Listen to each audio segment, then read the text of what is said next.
아, 여러분, 오늘 또 집에서 이 사찰 스님들 그 법문 들어 오시는 거 어디서 떠나오셨어요? 여러분들은 어디서 오셨고 이 법문이 끝나면은 어디로 가실 겁니까? 아, 집에서 왔고요. 법문 끝나면 집으로 갑니다. 맞습니다. 집에서 왔고 집으로 간다. 그 집에는 누가 삽니까? 아, 가족이 살지요. 그 가족이 같이 사는 걸 우리가 뭐라고 이야기합니까? 그게 가정이에요, 가정. 참 한국말이 복잡하기도 합니다. 그럼 가정은 어떻게 형성이 되느냐? 아니, 뭐 부모들, 자식들 이렇게 같이 이렇게 가족이 사는 걸 가정이라 안 합니까? 맞습니다. 가족이 사는 거, 사람이 사는데 가족하고 가정하고 틀린데 가족이 사는 공동체예요. 가족은 우리가 부모님, 서로 부부, 자식 요것을 가족이라고 얘기하죠. 가족. 그럼 가정은 가족하고 틀린 거야. 그 가족이 살아가는데 불편함이 없는 가구, 집, 또 뭐 음식을 먹이든 의식주 해결할 수 있는 거, 이것을 다 어우러져 있는 걸 가정이라고 얘기합니다. 그냥 사람들만 부모, 형제, 자식들이 몽땅 있는 거 사람말 뜻하는 걸 우리가 가족이라고 얘기했고, 그 가족들이 살아갈 수 있는 의식주 문제까지 집서부터 의복서부터 우리 먹거리서부터 멈춰서 한 군데 다 나열이 되어 있는 공동체를 가정이라 합니다. 이게 쉬운 얘기로 가정이 우리 사회의 가장 작은 규모의 집단체죠.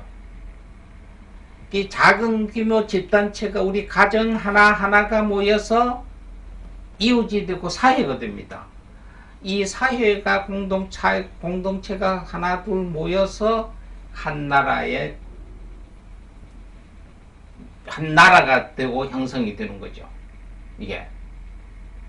그러니까 바로 이 가정은 사람과 물건과 의식주 해결하는 모든 뭐 금전 관계에서부터가 서로 다 한 군데 어울려 있는 혈연 공동체를 남과 남이 모여서 그렇게 하는 것을 우리가 가정이라고 얘기는 안 하죠. 한 가족이 혈연 공동체를 같이 집단적으로 이루어 가지고 있는 것을 가족이라고 해요. 그 가정이라고. 가정에는 질서가 있습니다. 상하, 부모, 자식, 부부, 평등. 그러니까 나를 중심해서 우에 부모님 모시니까 웃 어른들, 부부, 나와 같은 평행성을 잇는 공동체, 그리고 내 밑에 이세 있는 자식들. 그러니까 상하, 좌우의 질서가 있는 거예요. 그럼 요즘 년을 보면은 핵가족 하잖아요. 핵가족. 핵가정 소리는 잘 못 들었어요. 한 가정의 일부분을 띄어가는 거죠. 쉬운 얘기로 그전에는 이렇게 보면 이건 부모님 방 한 집 안에서, 이건 부부방, 이거는 자식들 방, 이렇게 따로따로 있는데, 그래서 위에 어른, 밑에 사람, 또 나와 평등적인 한 군데 어울린 공동 혈연체가 지금은 따로따로, 어머니 따로, 부모님 따로, 자식들 따로, 따로따로 살죠. 이걸 핵가정이라고 해요. 핵가족이 맞아요. 나눠져서 분산돼. 그러다니까 뭐가 있나? 공동체가 형성이 안 돼 있어요. 부부가 둘이 살다 보면 뭐가 했대요? 그냥 요새 뭐 어떤 분들은 여보 당신으로 끝나지만, 그 남편인데 오빠 뭐 동생 이런 것처럼 생각해요. 근데 여자는 남자를 보고 오빠 하는데 남편은 아내 보고 오빠 소리면 누이라 합니까? 안 하잖아요. 왜 어른을 안 모시니까 아버님, 어머님한테 예를 드리는 거. 이거 상하, 위, 아래, 좌우의 상하 질서가 흐트러지는 거예요. 가정에서부터. 그러니까 그 가정이 이 사회의 한 이론인데 밖에 나가니까 사회가 전체가 그렇잖아요. 어떤 옛날처럼 유교 사상이 팽배해가지고 상하를 나이 많고 나이 적은 걸 구별하려고 하는 게 아니라 이 민주적인 사회에도 엄격한 질서가 있습니다. 상하 좌우 질서가 있잖아요. 옛날에는 옛날이 아니죠. 질서가 있을 때는 길가 가다 젊은이들이 어른들이 지나가면 담배 이렇게 피우다도 숨겼습니다. 요새는 애들이 와가지고 고등학생들이 와가지고 어른들 보고 할아버지 볼 때인데 라이터 좀 주세요. 요런 세상. 거기다가 또 어른들은 야 공부하는 놈들 공부 저게 저 담배 피우면 되냐? 아니 그럼 애들이 자기 아버지 뻘 할아버지 뻘 드는 거 구타하고 담배 피운다고 했다고 두들겨 패는 일 가끔 나오잖아요. 그게 어른들이 이야기를 못하는 거예요. 손자뻘 자식 막내 자식들 같은데도. 예, 가정에서 그걸 못 봤죠. 옛날 우리가 이야기를 할 때 했잖아요. 음주 문화에서 술을 마실 때 보면 아 저게 어른 앞에 배웠는지 저들끼리 막 배운지 안다고 그걸 주더라고 하더니 나는 뭐 술을 안 먹으니까 모르는데 그게 뭐냐면 공동체 의식에서 안 배웠잖아요. 이게 밖에 나가니까 그게 모이다 보니까 사회 질서가 없어요. 나이가 많다고 공경받고 나이가 적다고 하대받으라는 얘기가 아니고 엄격히 민주주의 사회에도 상하 질서가 잡혀야만 모든 게 휴전이 돼요. 자동차도 제대로 시동이 걸려서 바퀴가 4개면 4개 다의 바퀴에 된 에어 공기의 압력이 같아야 되지. 여긴 20이고 저긴 10이고 여기는 8이고 저는 9고 자동차가 회전이 되겠어 이게? 털털거리고 옆으로 가고 이리 갔다 저리 갔다 이렇게 하는 아니지.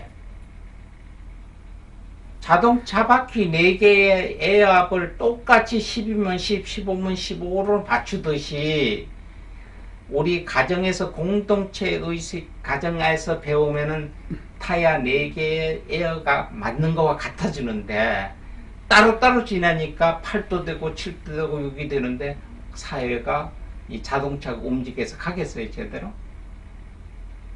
이거와 똑같은 거예요. 가정이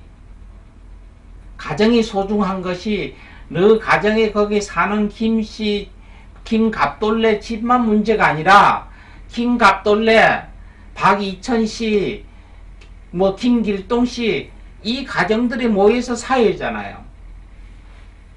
이 사회의 공동체 자체가 질서가 없어진 거다 이런 얘기예요. 나이가 들었다고 존경받고 싶은 것이 아니고 엄격한 평화적인 민주주의 사회에는 엄격한 질서가 유지가 되지 않는 한은 이 구동력 자동차처럼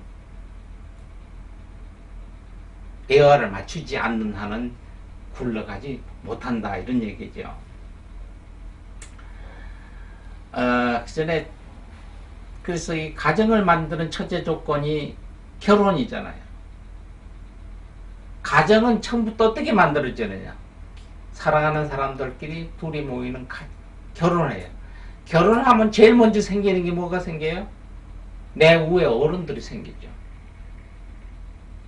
여자는 내가 어렸을 때부터 나도 어른 됐으니까 애들 때 어른들한테 보호받는 거는 정한이 있는데 결혼을 하면 하나의 독립된 단체로서 어른들을 섬기고 모시는 일이 하나 생기겠죠. 결혼하면 그 다음에 또 두 번째 생기는 것은 자식이 생기겠죠. 우리 부부, 자식이 생겨요. 이 세 단체가 필요로 하는 의식주 문제를 다 가구도 사야 되겠고 먹거리도 있어야 되겠고 모든 걸 구비하고 경제적인 논리의 직업을 가지고 수익도 창출해야 되겠고 이게 형성이 되는 게 가정입니다. 어디 따로 하는 툭 떨어지는 건 아니에요. 그래서 가정이라고 하는 것은 혈연 공동체로서 한 사회의 한 일부분의 공동체다 이렇게 보면 돼요. 그 전에 한 가정에 있었는데 어떤 스님이 시주를 하러 갔어요. 시주를 하러 가니까 시어머니가 이 양반이 아주 좀 괴팍한 분이에요. 저희는 뭐 우린 줄 것은 없고 이거나 받아가세요 스님 이래서 마구간에 가서 소똥을 한 바가지 퍼주니까 스님이 바랑에다가 소똥을 시주를 해서 나왔어요.